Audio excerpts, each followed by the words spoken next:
Have you tried adding double embossing to your paper crafts?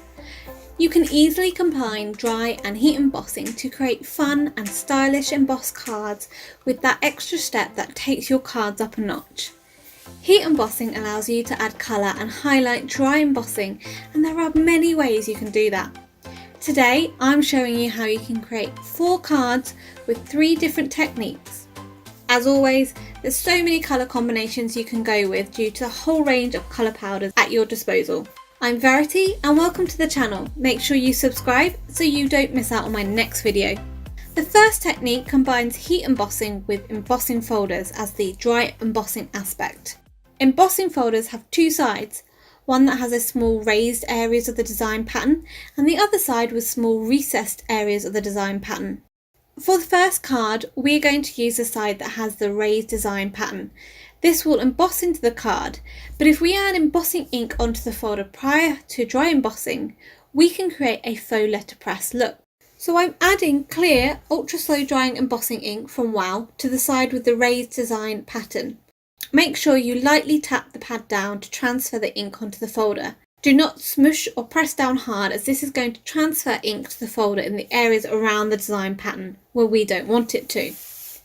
I placed a piece of tranquil teal cardstock from Gina Designs into my folder and closed it shut, and then run this through my die cutting machine with my sandwich set up for embossing folders. Next, I covered the debossed side where the pattern is pressed inwards with metallic gold rich pale embossing powder from WOW. As the ink was only on the raised areas of the folder, the powder will only stick to the debossed areas where the ink was transferred to. So I used my dual speed heat gun from WOW to heat set the powder, and you end up with this beautiful faux letterpress debossed design. So to finish this card off, I added a sentiment from the fine alphabet dies from Altenew out of white cardstock and white foam for dimension. A sentiment from the Reason to Smile stamp set from Altenew was then heat embossed in matching gold powder and foam mounted onto the card. Lastly, I added a few gold sequins from a sequin mix from Lucy's Cards. For the second card, I used the alternative side of the embossing folder.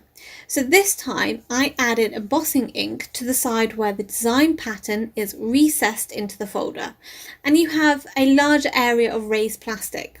So you want to apply the ink to this raised area. So using my ink pad, I swiped the pad over the side of the folder, and you don't need to worry about getting ink into the recessed areas when you do this, so you can use a swiping motion. Repeat the process of running this through your die cutting machine with your cardstock. This time add the embossing powder to the embossed side where the design pattern is raised. The ink will have transferred to the areas of the cardstock around that embossed design pattern.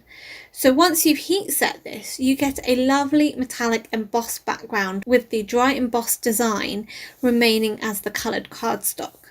Again, to finish this card, I created another sentiment with the alphabet dies out of matching card and added these to corresponding letters cut out of white foam for dimension. I added a smaller stamp sentiment in Daydream ink by Catherine Pooler, and once more finished the card with some gold sequins from Lucy's Cards.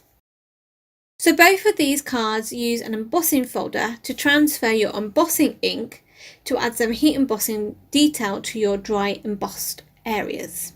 For the second technique, we're going to create double embossing using stencils. So to do this, you need to tape your stencil down to your card panel, and I'm using the Spring Garden stencil by Altenew.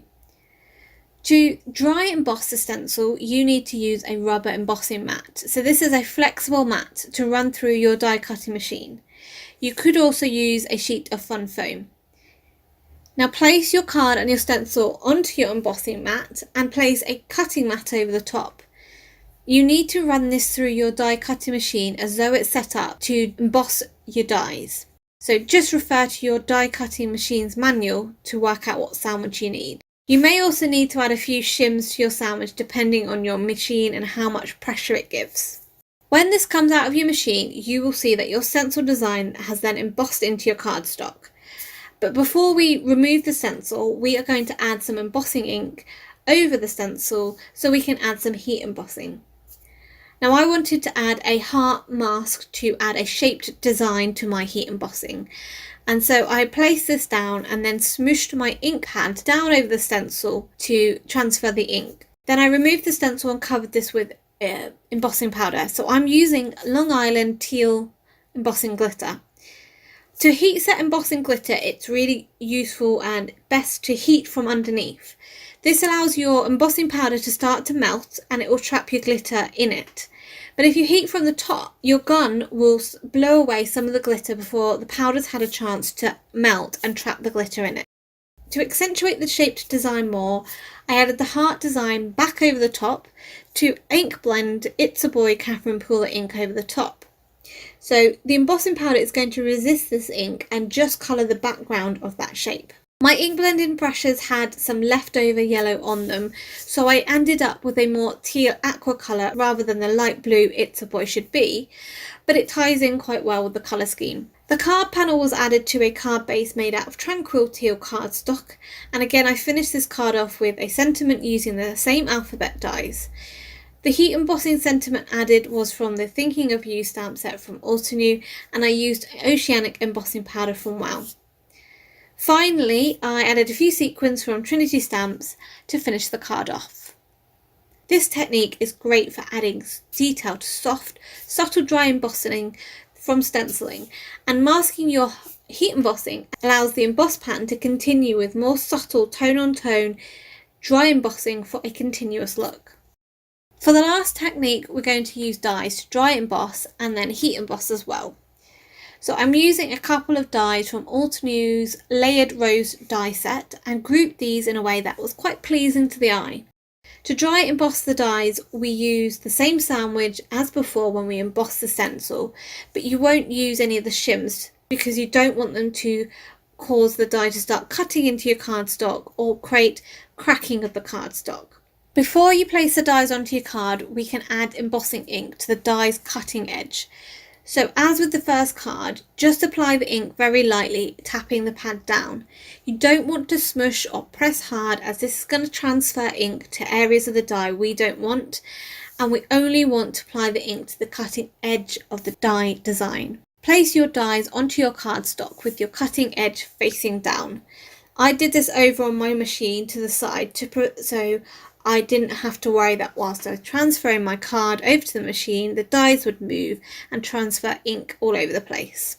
Carefully remove your dies and cover with powder. The powder will adhere to the ink in the recessed design where the die has embossed into the cardstock. And for this card I used the Oceanic embossing powder, which is a lovely dark blue teal. The first time I did this, I got a small amount of rippling in my cardstock with my embossing mat, so I redid the panel, but I didn't want to waste the embossing I'd done, so I used the coordinating dies to cut out the flower and the two leaves. So after the card panel had been added to a card base made out of tranquil teal cardstock, I could foam mount the flower and leaves on to the card panel for added dimension. Another sentiment was added with the alphabet dies, and I used rich gold pale to heat emboss the secondary sentiment. So this technique can allow you to stretch your dies to double emboss, and the heat embossing highlights the fine detail design of the dies. All three techniques have their own ways to add heat embossing to dry embossing, whether it's fine highlight details when using dies to emboss, or bold metallic backgrounds, or faux letterpress embossing when using embossing folders, or selective heat embossing to accentuate subtle dry embossing from stencils. You can get a whole range of looks to suit any style of crafting and for any occasion. So make sure you have a go and try a couple of these techniques out. I hope you enjoyed today's video. Please give it a thumbs up and subscribe to the channel. Don't forget to hit that bell icon to be notified when the next video is up. This was produced as part of my design team work for Wow embossing powders, and links are listed below. For 10% discount at the shop, enter the code you see on screen. If you're not a subscriber already, why not click that button below along with the bell icon to be notified when my next video is up. Also check out this other video for more inspiration. Until next time, happy crafting!